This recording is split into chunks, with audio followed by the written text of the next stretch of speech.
கர்த்தருடைய பரிசுத்த நாமம் மகிமைப்படுவதாக. இந்த தேவனால் நிச்சயம் நான் ஆசீர்வாதம் பெற்றுக்கொள்வேன். சேர்ந்து இந்த பாடலை பாடி இந்த ஆசீர்வாதத்தை பெற்றுக்கொள்வோம்.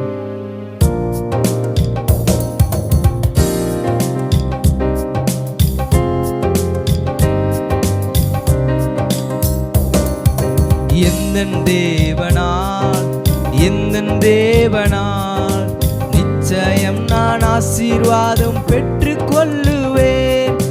உந்தன் வசனம் கை கொள்ளுவேன். நான் உந்தன் வழிகளில் நான் நடந்திடுவேன். எந்தன்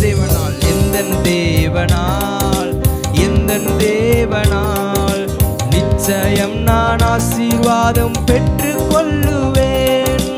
உந்தன் வசனம் கை கொள்ளுவேன். நான் உந்தன் வழிகளில் நான் நடந்திடுவேன். தேசத்தில் நான் ஆசீர்வாதமாயிருப்பேன். வேலையிலும் ஆசீர்வாதமாயிருப்பேன். தேசத்தில் நான் ஆசீர்வாதமாயிருப்பேன். வேலையிலும் ஆசீர்வாதமாயிருப்பேன். என் வீட்டில் ஆகாரம் குறைவில்லையே. என் தேவைகள் ஒன்றும் தடையில்லையே. என் வீட்டில் ஆகாரம் குறைவில்லையே. என் தேவைகள் ஒன்றும் தடையில்லையே. எந்தன் தேவனால் நிச்சயம் நான் ஆசீர்வாதம் பெற்றுக்கொள்ளுவேன். உந்தன் வசனம் கை கொள்ளுவேன். நான் உந்தன் வழிகளில் நான் நடந்திடுவேன்.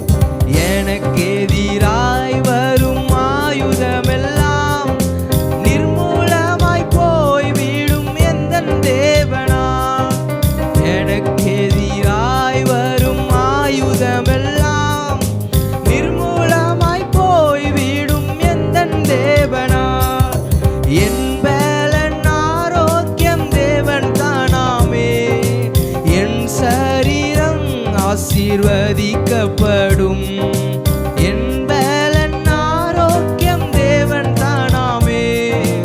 என் சரீரம் ஆசீர்வதிக்கப்படும். எந்தன்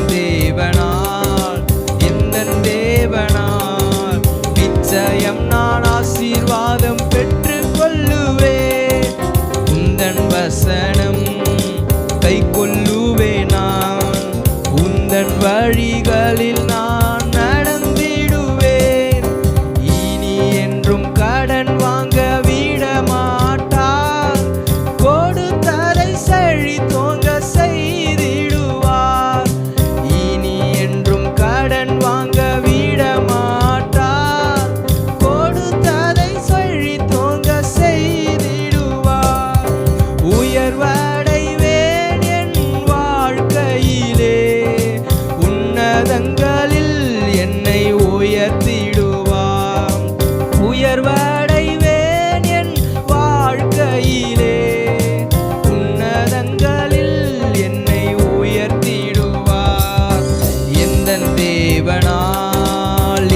தேவனால் நிச்சயம் நான் ஆசீர்வாதம் பெற்றுக்கொள்ளுவேன்.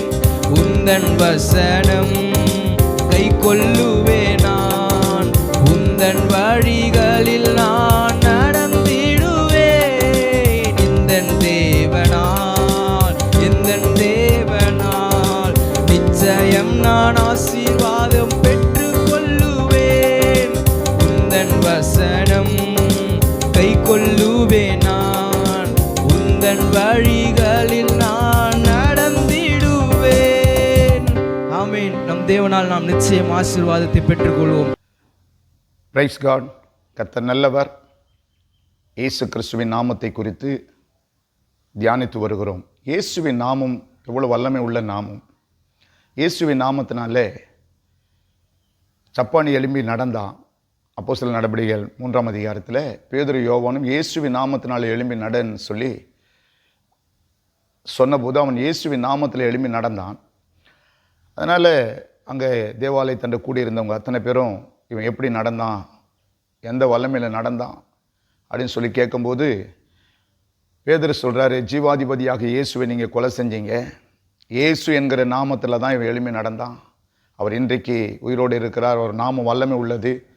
அவர் நாமத்தில் தான் எல்லா மனுஷனுக்கும் வாழ்வு இருக்குது அப்படின்னு சொல்லி பேதுரு எளிமை தைரியமாக பேசுகிறத நம்ம தியானித்தோம். 4வது அதிகாரம் வரும்பொழுது அப்போஸ்தலர் நடவடிக்கை 4ஆம் அதிகாரத்தில் எல்லோரும் பிரதான ஆசாரியர், அண்ணா, காய்ப்பா அவங்களெல்லாம் கூப்பிட்டு பேதுரு யோவானையும் எந்த நாமத்தில் இதை செஞ்சீங்க, எந்த வல்லமையில் செஞ்சீங்கன்னு கேட்குறாங்க. இயேசு என்கிற நாமத்தில் தான் இதை செஞ்சதாக பேதுரு யோவான் சொல்கிறாங்க. இயேசு இன்றைக்கு உயிரோடு இருக்கிறார். அவர் நாமம் வல்லமை உள்ளது. அவருடைய நாமம் தான் எல்லா மனுஷனுக்கும் வாழ்வு கொடுக்குன்னு சொல்லி தைரியமாக சொல்லிகிட்டு இருக்கிறாங்க.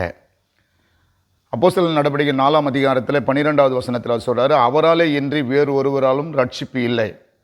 நாம் ரட்சிக்கப்படும்படிக்கு வானத்தின் கீழ் எங்கும் மனுஷர்களுக்குள்ளே அவருடைய நாமமே அல்லாமல் வேறொரு நாமம் கட்டளையிடப்படவில்லை என்றான்.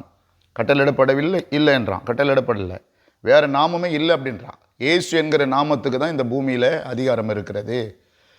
மனுஷனுக்கு வாழ்வும் ரட்சிப்பும் இயேசு என்கிற நாமத்தில் தான் இருக்குது. இயேசுவின் நாமத்தை தவிர வேறு வழியே இல்லை என்று பேதுரு சொல்கிறாரு. இப்போது இதை கேட்ட எல்லாம் அந்த அண்ணா, காய்ப்பாங்க இருக்கிற எல்லா யூதர்களும் எல்லா ஜனங்களும் சேர்ந்து சொல்கிறாங்க, இதை இப்படியே விட்டால் இயேசு என்கிற நாமத்தை சொல்லி அநேகருக்கு வாழ்வு கொடுத்துருவாங்க. எல்லாம் இயேசுவின் நாமத்தை பற்றி வாழ ஆரம்பிச்சிடுவாங்க. இப்படி விடக்கூடாதுன்னு சொல்லி அவங்கள சிறையில் பிடிச்சி போடுறாங்க. ஆனாலும் ஆண்டவர் அவங்கள சிறையிலேருந்து கொண்டு வராரு. அப்புறம் அவங்கள அழைச்சி வந்து சொல்கிறாங்க பாருங்கள், 18வது வசனத்தை நான் வாசிக்கிறேன். 4ஆம் அதிகாரம் 18. அவர்களை அழைத்து இயேசுவின் நாமத்தை குறித்து எவ்வளவும் பேசவும் போதிக்கவும் கூடாதென்று அவர்களுக்கு கட்டளையிட்டார்கள். கவனிங்க, இயேசு என்கிற நாமத்தை குறித்து எவ்வளவும் பேசவும் போதிக்கவும், பேசவும் போதிக்கவும், கவனிக்கணுமா, பேசவும் போதிக்கவும் கூடாது. ஏன்? இயேசு என்கிற நாமத்தில் தான் அற்புதங்கள் நடக்கிறது. இயேசு என்கிற நாமத்தை பேசும்போது மனுஷனுடைய தேவைகள் நிறைவாகிறது, குறைவுகள் எல்லாம் நிறைவாகிறது. இயேசு என்கிற நாமத்தில் எல்லாம் இருக்கிறது என்பதை இவங்க சொன்ன பிறகு அந்த நாமத்தை பற்றி சொல்ல வேண்டாம் அப்படின்னு சொல்லி சொல்கிறத நம்ம பார்க்குறோம். அப்படினால் இதில் நம்ம என்னன்னா, இயேசுவின் நாமத்தை நம்ம பேச வேண்டும். அதனால் கவனிக்கணும். இன்றைக்கி உங்கள் வீட்டில் இயேசுவின் நாமத்தை குறித்து நீங்கள் பேசும்போது தான் விடுதலை நடக்கும். இயேசுவின் நாமத்தை குறித்து நீங்கள் பேசணும். இயேசுவின் நாமத்தை குறித்து பாடணும். இயேசுவின் நாமத்தை நீங்கள் உயர்த்தணும். என் நாமத்தை பிரஸ்தாபப்படுத்துகிற எந்த ஸ்தானத்திலும் நான் வந்து உங்களை ஆசீர்வதிப்பேன்னு சொல்கிறார். இப்போ அவருடைய நாமத்தை குறித்து பேசணும். இன்றைக்கி நிறைய பேர் விசுவாசிகளாக இருந்தாலும் கூட ரட்சிக்கப்பட்டு ஞானஸ்தானம் எடுத்து இல்லையா அபிஷேகம் பண்ணப்பட்டிருந்தால் கூட இயேசுவின் நாமத்தை குறித்து வீட்டில் பேசுகிறது ரொம்ப கம்மியாக இருக்குது. ஏன்னா இன்றைக்கி இயேசுவின் நாமத்தை குறித்து பேசுகிறத விட, இயேசு செய்த அற்புதங்களை பேசுகிறத விட குறைவுகளை தான் பேசி கொண்டு இருக்கிறார்கள். நீங்கள் எல்லாம் யோசித்து பாருங்களேன், எது இல்லையோ அதை தான் பேசுகிறான். மனுஷர்களுடைய சுபாவம் அப்படிப்பட்டதாக இருக்குது. எது இருந்தது, கர்த்தர் எதை செஞ்சார், அவருடைய வல்லமுள்ள நாமத்தினால என்ன பெற்றுக்கொண்டு இருக்கிறோம், அதை குறித்து நம்ம பேசணும். அதை குறித்து பேசணும். இவன் என்ன சொல்கிறாங்க, அவர்களை அழைத்து இயேசுவின் நாமத்தை குறித்து எவ்வளவும் பேசக்கூடாது, பேசவே கூடாது. ரெண்டாவது போதிக்கவும் கூடாது. அடுத்தவங்களுக்கு நீ பேசாத, அதை மற்றவங்களுக்கும் நீ என்ன பண்ணக்கூடாது, சொல்லவும் கூடாதுன்னு சொல்லி சொல்கிறாங்க. ஆனால் பேதுரு யோவானும் அமைதியாக இல்லை. அடுத்த வசனம் சொல்கிறது, 19வது வசனம் வாசிக்கிறேன். அப்போஸ்தலர் நடவடிக்கை 4:19. பேதுரு யோவானும் அவர்களுக்கு பிரயோஜனமாக, தேவனுக்கு செவி கொடுக்கிறதை பார்க்கலும் உங்களுக்கு செவி கொடுக்கிறது தேவனுக்கு முன்பாக நியாயமாக இருக்குமோ என்று நீங்களே நிதானித்து பாருங்கள். என்ன மாதிரி கேள்வி பாருங்கள். தேவனுக்கு செவி கொடுக்கிறத பார்க்கலாம், உங்களுக்கு செவி கொடுக்கறது நியாயமாக இருக்குமா? கடவுளுக்கு ஒரு மனுஷன் உண்மையாக நடக்கிறத விட, ஆண்டவரை பற்றி பேசுகிறத விட, ஆண்டவருடைய வார்த்தைக்கு கீழ்ப்படியதை விட ஒரு மனுஷனுடைய வார்த்தைக்கு கீழ்ப்படியது நல்லதாக இருக்குமா? இப்போ ஆண்டவருடைய வார்த்தைக்கு தான் கீழ்ப்படியணும், ஆண்டவரை பற்றி தான் பேசணும் அப்படின்னு சொல்லி அங்கே அவங்களுக்கு எதிராக சொல்கிறாங்க பாருங்கள். இப்போ கவனிங்க, இயேசுவின் நாமத்தை குறித்து நீங்கள் பேச வேண்டும். இயேசுவின் நாமத்தை குறித்து நீங்கள் என்ன பண்ணணும்? வீட்டில் பேசணும். ஏன்னா அந்த நாமம் சர்வ வல்லமுள்ள நாமம். அந்த நாமம் சர்வ வல்லமுள்ள நாமம். ஆபிரகாமிடத்தில் ஆண்டவர் இறங்கி வரும்போது நான் சர்வ வல்லமுள்ள கர்த்தர்ன்னு சொல்கிறார் இல்லையா? சர்வ வல்லமுள்ள கர்த்தர். பிதா, குமாரன், பரிசுத்த ஆவியானவர், இவர்கள் வெவ்வேறு பெயர்களை கொண்டவர்களாக இருந்தாலும் ஆனால் ஒரே நபர் தான் சொல்லி பார்க்குறோம். இப்போ இயேசு தான் பிதா, பிதா தான் இயேசு, பரிசுத்த ஆவியானவர். இப்போது என் நாமத்தில் வரப்போகிற பரிசுத்த ஆவியானவர் அனுப்பி வைக்க போகிறேன்னு சொல்கிறார் இயேசு. அப்படி என்றால் இந்த இயேசுவின் நாமம் இந்த வானத்திலும் பூமியிலும் உயர்ந்த நாமம், ஒரே நாமம். இயேசு என்கிற நாமத்தை நம்ம தொழுது கொள்ளும்போது பிதாவியை நம்ம தொழுது கொள்ளுகிறதா இருக்கிறது. பரிசுத்த ஆவியானவரும் நம்ம கூட இருக்கிறார். அதான் நல்லா புரிந்து கொள்ளணும். இப்போது இயேசுவின் நாமத்தில் தான் வானோர், வானலத்தோர், பூதலத்தோர், பூமியில் உள்ள யாவும் முழங்கால்களும் கர்த்தருக்கு முன்பாக முடங்கிறது. அதை நல்லா புரிந்து கொள்ளுங்க. அப்போது இயேசுவின் நாமத்தை குறித்து நீங்கள் பேச வேண்டும். இன்றைக்கி உங்கள் குடும்பத்தில் இயேசுவின் நாமத்தை குறித்து பேசுகிறீங்களா? குறைவை குறித்து பேசுகிறீங்களா?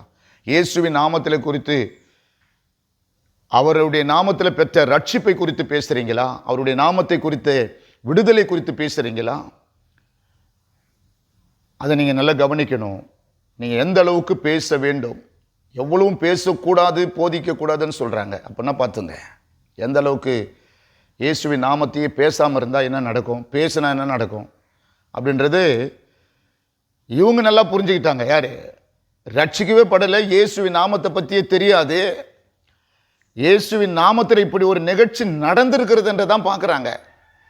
எந்த வல்லமையில், எந்த நாமத்தில் இதை செஞ்சீங்கன்னு சொல்லி பேதுரு யோவான்கிட்ட கேட்கும்போது அவங்க சொல்கிறாங்க, ஜீவாதிபதி இயேசுவை கொலை செஞ்சீங்களே அந்த நாமம், இயேசு என்கிற பேரே இருக்கக்கூடாது, அழிச்சணுன்னு நினச்சிங்களே அந்த நாமத்தில் தான் இவன் நடந்தான் அப்படின்னு சொல்லும்போது, அப்போ அந்த நாமத்துக்கு அவ்வளோ வல்லமை இருக்குதா? அந்த நாமத்துக்கு அவ்வளோ பெரிய மகிமை இருக்கிறதா? அதனால அந்த நாமத்தை பற்றி நீங்கள் என்ன பண்ணாதீங்க, பேசாதீங்கன்னு சொல்லி, பேசுனா நடந்துருன்றதை அவன் யோசிக்கிறான். யார் யோசிக்கிறான்? கொஞ்சம் யோசித்து பாருங்க. ரட்சிக்கவே படலை, இயேசுவின் நாமத்தை ஏற்றுக்கவே இல்லை, இயேசுவின் நாமத்தினால அற்புதம் நடந்திருக்கிறத பார்க்குறான். அவ்வளோதான், அற்புதம் நடந்திருக்கிறத பார்க்குறான். ஆனால் இயேசுவின் நாமத்தை அவன் ஏற்றுக்கொண்டு ரட்சிக்கப்பட்டு உள்ள ஒரு அனுபவம் வந்து அதை ருசித்து பார்த்ததுக்கப்புறம் அவன் சொல்லியிருந்தா கூட பரவாயில்ல. ஆனால் கேள்விப்பட்ட போது சொல்கிறான் இந்த இயேசுவின் நாமத்தை பற்றி, அதை பற்றி பேசாதீங்கன்னு.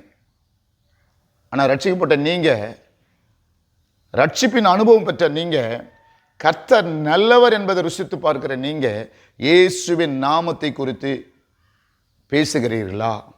இயேசுவின் நாமம் எப்படிப்பட்டது என்பதை விசுவாசிக்கிறீங்களா? இயேசுவின் நாமத்தை குறித்து விசுவாசத்தோடு வீட்டில் பேசுகிறீங்களா? எல்லாருக்கும் குறைவை பற்றி பேசுகிறது தான் அதிகமாகிடுச்சு.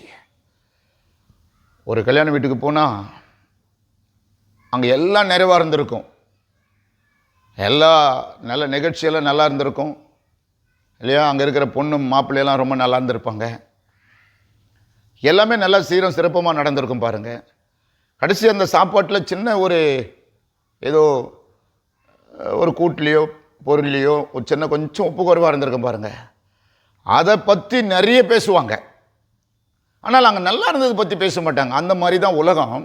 ஸோ ஆனால் இன்றைக்கு கிறிஸ்துவ பிள்ளைகளுடைய வாழ்க்கையில் நீங்கள் எப்படி பேசுகிறீங்க? வீட்டில் எப்படி பேசுகிறீங்க? கர்த்தர் என்னெல்லாம் செஞ்சார்னு நினச்சி பார்க்குறீங்களா? ஆண்டவர் உங்களுக்கு காலையிலேருந்து சாயந்தரம் நீங்கள் வேலைக்கு போயிட்டு சாயந்தரம் வீட்டுக்கு வந்து இரவு படுக்கிற வரையிலும் உங்களுக்கு ஆண்டவர் எவ்வளோ நன்மைகளை செஞ்சார் என்றதை பேசுகிறீங்களா என்பதை நீங்கள் யோசித்து பாருங்கள். இயேசுவின் நாமத்தை குறித்து உங்கள் வீடுகளில் நீங்கள் நல்லா பேசணும், உயர்த்தணும், இயேசுவின் நாமத்தை மகிமைப்படுத்தணும். அதாவது சொல்ற, என் நாமத்தை பிரஸ்தாபப்படுத்துகிற எந்த ஸ்தானத்திலும் நான் உங்களை ஆசீர்வதிப்பேன்னு சொல்கிறார். நாமத்தை உயர்த்துங்கன்னு சொல்கிறார். அவர் நாமத்தை குறித்து பேசுங்கன்னு சொல்கிறார். கவனிங்க, இப்போ இயேசுவின் நாமம் வல்லமை உள்ளது என்பதை குறித்து நீங்கள் மனதில் விசுவாசித்த மட்டும் போராது. உள்ள ரட்சிப்பு ஏற்றுக்கிட்டு நான் ரட்சிக்கப்பட்டேன், கடவுள் இயேசு கிறிஸ்து உண்மையான தெய்வம் என்பதை நான் ஏற்றுக்கொண்டேன் அப்படின்னு நான் மட்டும் பத்தாது. அதை குறித்து நீங்கள் பேச வேண்டும், பேசணும். பேசும்போது தான் அற்புதம் நடக்குதுங்க. இயேசு என்கிற நாமத்தில் அற்புதங்கள் நடந்தது என்ற கேள்விப்பட்டவன் பேச வேணான்றான். இயேசு என்கிற நாமத்தில் அற்புதம் பெற்றவர் நீங்கள் பேசாமல் இருப்பீங்களா? கொஞ்சம் யோசித்து பாருங்கள். பேசாமல் இருந்தால் எப்படிப்பட்டதாக இருக்கும்? நீங்கள் கேள்விப்பட்டவங்களா இல்லை இயேசுவின் நாமத்தில் அற்புதம் பெற்றவங்களா? இயேசுவின் நாமத்தில் ரட்சிப்பு பெற்றவங்களா? இப்போ இவங்க கேள்விப்படுறாங்க, அங்கே பார்க்கல எப்படி நடந்துச்சுன்னு. ஆனால் சொல்கிறான் பேதுரு யோவானும் கேள்விப்படுறாங்க, இயேசுவின் நாமத்தில் தான் எழும்பி நடந்தான் இவன் சொல்கிறாங்க. பார்த்தாங்க, பயங்கரமாக அற்புதமான ஒரு காட்சி நடந்திருக்கு. இதுவரையும் பூமியில் இப்படிப்பட்ட காரியம் நடக்கலை பாருங்கள். அதனால் பெரிய அற்புதம் நடந்திருக்குது இந்த தேவாலயத்தில், தேவாலயத்தின் வாசலில். இதுவரை அவங்க பார்த்ததே இல்லை. அப்போ என்ன, இவன் இயேசுவின் நாமத்தில் தான் நடந்தான்னு சொல்லி சொன்னதுமே அந்த நாமத்தை குறித்து பேசக்கூடாது, ஏன்னா அந்த நாமத்துக்கு இவ்வளோ பவர் இருக்குதுன்றது அவனும் என்ன பண்ணுறான், யோசித்தான் பாருங்க. அதை குறித்து எதுவும் பேசாது அப்படின்றான். நான் என்ன சொல்ல வரேன், நீங்கள் ரட்சிக்கப்பட்டுட்டீங்க, இயேசுவின் நாமத்தினுடைய வல்லமையை நீங்கள் உணர்ந்திருக்கிறீங்க, அபிஷேகத்தை உணர்ந்திருக்கிறீங்க, சபைக்கு போகிறீங்க, இயேசுவின் நாமத்தினுடைய அற்புதங்கள் நீங்கள் பெற்று இருக்கிறீங்க. அதனால் நீங்கள் அதிகமாக பேசணும், இயேசுவின் நாமத்தை குறித்து அதிகமாக நீங்கள் பேச வேண்டும், இயேசுவின் நாமத்தை உயர்த்த வேண்டும். அப்படி நீங்கள் செஞ்சு பாருங்கள். உங்கள் வீட்டில் குடும்பமாக உட்காந்து, வீட்டில் உட்காந்து இயேசுவின் நாமத்தினால பாடலை பாடி ஜெபித்து பாருங்கள், துதித்து பாருங்கள் ஆண்டவரை. வீடு ஒரு குட்டி பரலோகம் மாதிரி ஆகிடும். இயேசுவின் நாமத்தை உயர்த்துகிற எந்த ஸ்தானத்தில் அவர் வராரு, ஆசீர்வதிக்கிறார். வீடு ஆசீர்வாதத்தால் நிரம்பி இருக்கும். உங்கள் விசுவாசமான வார்த்தை இயேசுவின் நாமத்தின் மேல் இருக்க வேண்டும். இயேசுவின் நாமத்தின் மேல் விசுவாசம் உள்ளவர்களாய் அவரை ஏற்றுக்கொண்டவர்கள் எத்தனை பேரும் அவர்களுடைய பிள்ளைகள் ஆகும்படி அவர்களுக்கு அதிகாரம் கொடுத்திருக்கிறார். எனவே இயேசுவின் நாமத்துக்கு பிள்ளைகள் ஆகிற அதிகாரம் இருக்குது. நீங்கள் பிள்ளைகள் ஆயிட்டீங்க, கேள்விப்பட்டவங்க இல்லை. நீங்கள் எங்கேயோ அற்புதங்களை நடந்ததை கேள்விப்பட்டவர்கள் அல்ல, அற்புதத்தை உங்கள் வாழ்க்கையில் அன்றாட பார்க்குறீங்க. இயேசு வழி நடத்துறதையும் இயேசுவின் நாமத்தை நீங்கள் சொல்கிற இடத்துல ஆண்டவர் உங்களுக்கு வழி திறக்கிறது நீங்கள் பார்க்குறீங்க. அதனால் விசுவாசமாக நீங்கள் ஆண்டவருடைய வார்த்தை வீட்டில் பேசணும், வீட்டில் பேசணும்.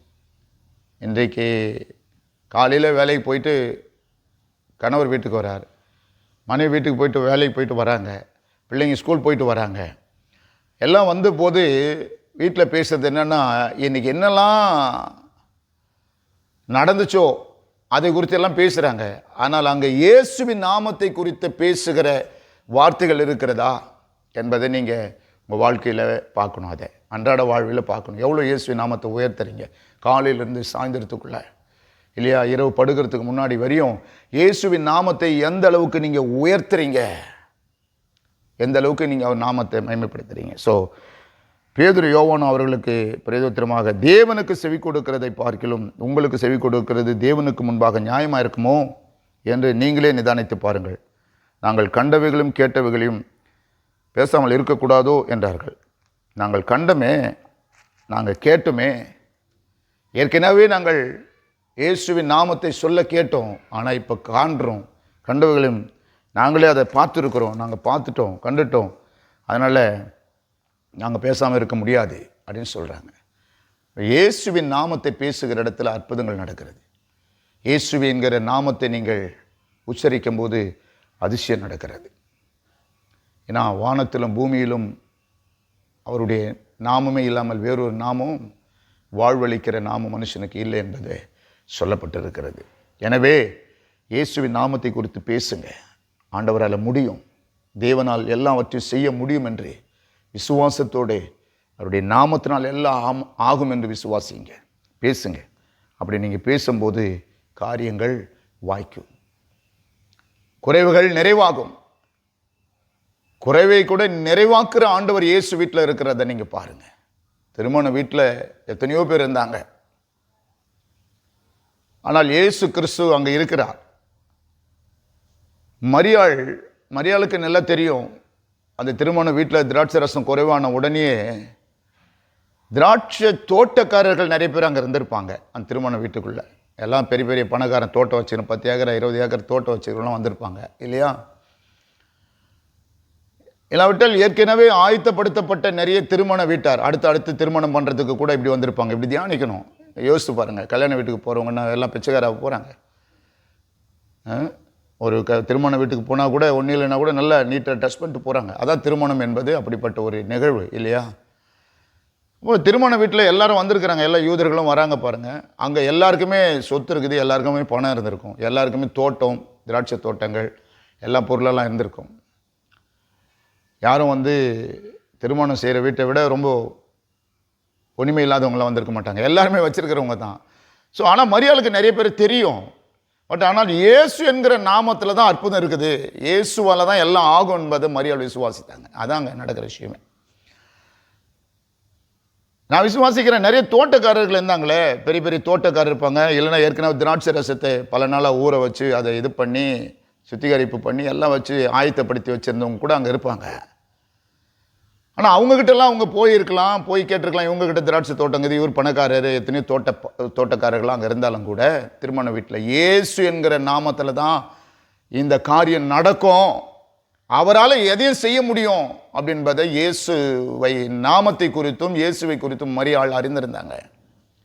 ஏன்னா மரியாளுக்கு நல்லாவே தெரியும், மத்தேயு 1:21 சொல்ல, அவள் ஒரு குமாரனை பெறுவாள், அவருக்கு இயேசு என்று பெயர், என் ஜனங்களின் பாவங்களை நீக்கி அவர் ரட்சிப்பார். இயேசு என்கிற நாமத்தில் தான் எல்லா அற்புதங்களும் நடக்கும் உலகத்தில் என்பதை மரியாள் அறிந்திருந்தாங்க.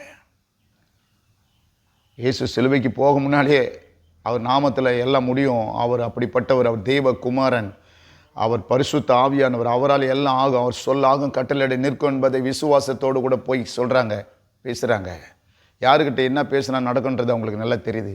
போய் இயேசுக்கிட்ட பேசுகிறாங்க, திராட்சை ரசம் இந்த வீட்டில் குறைவாயிடுச்சு, திராட்சை ரசம் குறைவாயிடுச்சுன்னு இயேசுக்கிட்ட போகிறாங்க. அதை நான் யோசித்து பார்க்குறேன். நிறைய பணக்காரர்கள் இருந்தாலும் அங்கே போகாமல் இயேசுக்கிட்ட போகிறாங்க. உங்கள் தேவைகளுக்கு நீங்கள் பணக்காரர்கிட்ட போய் நிற்கணும்னு அவசியம் இல்லைங்க, இயேசுக்கிட்ட போய் நில்லுங்க.